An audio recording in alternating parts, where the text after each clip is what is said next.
It's Thursday, October 23rd. The markets in New York are open, and today's big number, 60 million. That is how many Social Security recipients will be getting a benefit increase coming this January. But just how big is that increase? Well, here with the details, I'm Dan Kleffler in New York. And the answer to that, market analyst Danielle Douglas-Gabriel from the Washington Post. Danielle, good Thursday morning to you. Good morning. So 60 million, a lot of Americans depending on that. But what's the increase then actually on this? The increase is actually just about 1.7%, which is pretty low considering that for about 35 years that increase was generally above 2%.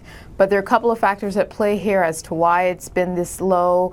The increase is based on inflation, which is below historical averages, hence a small number. And then the other factor is the Consumer Price Index, which it measures prices on housing, clothing. And for the 3 months that they gather the measure in order to do this increase, all of those measures were pretty much down. So hence the reason that we're getting the smaller number.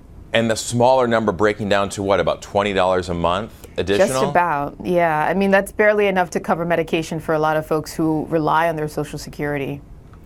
And so are they going to, everyone across the board then of the 60 million, are they going to be getting the same increase?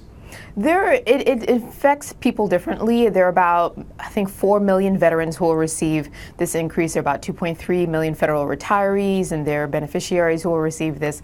And then a number of people, I think another 8 million people who are on Social Security that'll get it. So it's a large swath of the folks who get Social Security income, but it's not the entire across the board population. Okay, and before we let you go, Danielle, how are the markets looking this morning?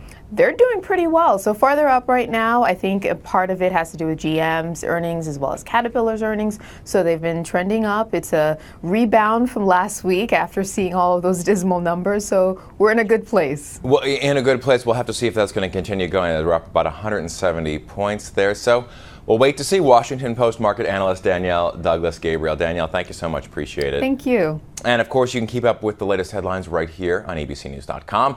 You've been watching The Big Number. I'm Dan Kleffler in New York.